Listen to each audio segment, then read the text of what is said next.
दोस्तों, क्या आपने कभी सोचा है, क्या सच में ईमानदारी हमेशा अपना फल देती है, या फिर ये सिर्फ किताबों में लिखी बातें हैं?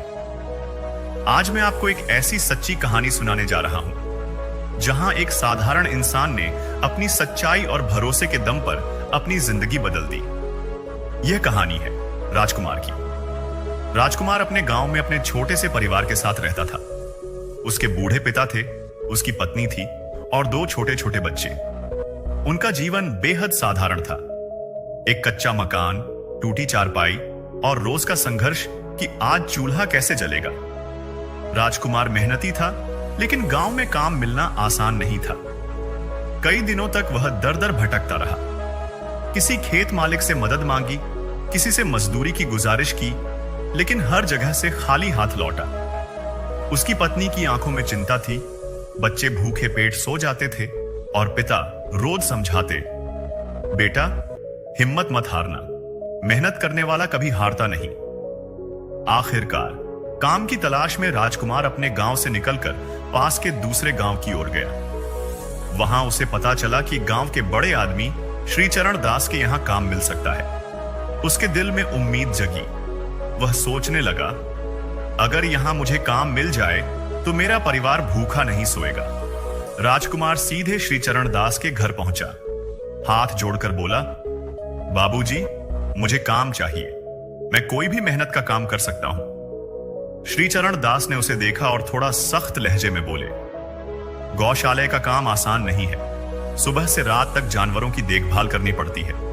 हर आदमी यह काम नहीं कर सकता। राजकुमार ने विनम्र स्वर में कहा, बाबूजी, मुझे एक मौका दीजिए। मेरे पास ताकत भी है और मेहनत करने का इरादा भी। अगर मैं काम करने में पीछे रहूं तो आप मुझे निकाल दीजिएगा। श्रीचरण दास ने उसके आत्मविश्वास को देखा और कहा, ठीक है, चलो एक मौका देते हैं। यहीं से राजकुमार की नई जिंदगी की शुरुआत हुई। राजकुमार सुबह सवेरे उठकर गायों की देखभाल करता, गौशाला की सफाई, चारा डालना, पानी पिलाना, हर काम पूरे मन से करता। धीरे धीरे गायें भी उसे पहचानने लगी। जब वह पास आता तो वे पूंछ हिलाने लगती। गांव वाले कहते, राजकुमार गायों से ऐसे बातें करता है जैसे बच्चे से करता हो। उसकी ईमानदारी और लगन देखकर श्रीचरण दास का भरोसा उस पर गहराता गया। शुरुआत में राजकुमार गौशाले में ही सोता था। सर्दी गर्मी की परवाह किए बिना एक चटाई पर रात काट देता। लेकिन वह हर महीने थोड़े थोड़े पैसे बचाने लगा। न महंगे कपड़े, न कोई शौक, बस मेहनत और बचत। कई साल की मेहनत के बाद उसने एक छोटी सी कुटिया खरीदी। वह दिन उसके लिए किसी त्योहार से कम नहीं था। गांव वाले भी बोले, देखो, ईमानदारी और मेहनत से राजकुमार ने अपना घर बना लिया। समय बीतता गया। राजकुमार मेहनत करता रहा और पैसों की बचत करता रहा। लेकिन गांव में चोरी की घटनाएं बढ़ने लगी। रात में कुत्तों के भौंकने की आवाज सुनते ही उसका दिल धड़क उठता।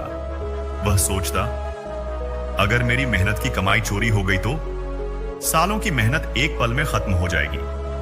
आखिरकार वह श्रीचरण दास के पास पहुंचा और बोला, बाबूजी, मेरी थोड़ी सी पूंजी है। मुझे डर है कि चोरी न हो जाए। क्या करूं? श्रीचरण दास ने सलाह दी, गांव के जमींदार के पास जमा कर दो। वह भरोसेमंद है, तुम्हारे पैसे सुरक्षित रहेंगे। राजकुमार ने लगभग 10,000 रुपए जमींदार के पास जमा कर दिए। जमींदार ने मुस्कुराते हुए भरोसा दिलाया, चिंता मत करो, तुम्हारे पैसे मेरी जिम्मेदारी है। राजकुमार ने चैन की सांस ली। कुछ साल बाद राजकुमार ने सोचा, अब इन पैसों से मैं अपनी जमीन खरीदूंगा और अपना काम शुरू करूंगा। लेकिन जब वह जमींदार के पास पहुंचा, जमींदार ने पहचानने से इनकार कर दिया।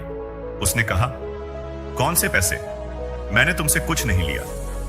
राजकुमार गिड़गिड़ाया, मालिक, ये वही पैसे हैं जो मैंने सालों की मेहनत से जमा किए। कृपया लौटा दीजिए। लेकिन जमींदार ने न केवल मना किया, बल्कि अपने आदमियों से उसे पीटवा दिया। राजकुमार कई दिन तक बिस्तर पर पड़ा रहा। उसकी आंखों से आंसू बहते रहते। वह सोचता, क्या ईमानदारी का यही फल है? चोट लगने की वजह से राजकुमार कई दिनों तक श्रीचरण दास के घर काम पर भी नहीं जा पाया। 2 दिन बीत गए तो श्रीचरण दास सोचने लगे, राजकुमार कहाँ है? वह बिना बताए कभी काम से गैर हाजिर नहीं रहता। जरूर कुछ गड़बड़ है। चलो उसके घर जाकर देखते हैं। जब वे राजकुमार के घर पहुंचे तो देखा कि वह बिस्तर पर पड़ा हुआ है। शरीर पर चोटों के निशान थे और दर्द से कराह रहा था। श्रीचरण दास ने चिंतित होकर पूछा, राजकुमार, ये क्या हुआ? तुम इतने दिनों से काम पर भी नहीं आ रहे हो, आखिर बात क्या है? राजकुमार की आंखों से आंसू बह निकले। कमजोर आवाज में उसने सारी सच्चाई बता दी। कैसे उसने सालों की मेहनत की कमाई जमींदार के पास जमा की थी और जब पैसे मांगने गया तो जमींदार ने न केवल पैसे देने से मना कर दिया बल्कि उसे बुरी तरह पिटवा भी दिया। उन्होंने उसकी हालत देखी और कहा, राजकुमार, चिंता मत कर, तेरी ईमानदारी तुझे धोखा नहीं देगी, मैं तेरे साथ हूं। श्रीचरण दास ने गांव वालों को इकट्ठा किया। उन्होंने सबको सच्चाई बताई। गांव वाले राजकुमार की ईमानदारी जानते थे। सबने मिलकर जमींदार के खिलाफ आवाज उठाई।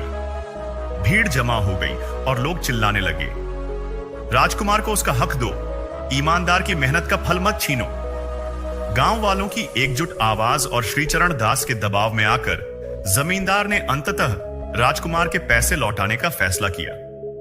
लेकिन यह उसकी जीत नहीं, उसकी हार थी, क्योंकि जब गांव के लोगों को सच्चाई पता चली तो सबने उस पर से भरोसा करना बंद कर दिया।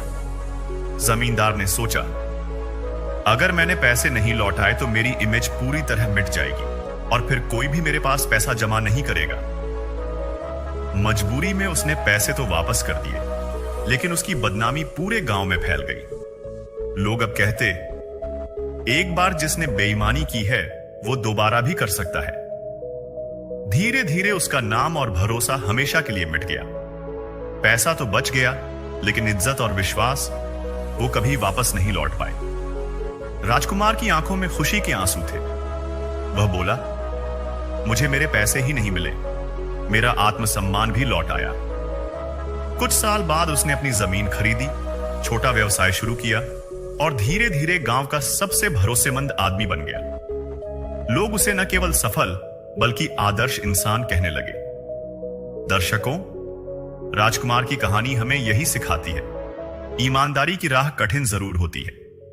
कभी हालात परीक्षा लेते हैं, कभी लोग धोखा देते हैं, लेकिन यही राह सबसे मजबूत ढाल बनकर हमें हर मुश्किल से बचाती है। जो इंसान अपनी सच्चाई और विश्वास से कभी नहीं डगमगाता, वह न सिर्फ अपनी सुरक्षा और सम्मान पाता है, बल्कि दूसरों के दिलों में भरोसा और आदर भी जीत लेता है।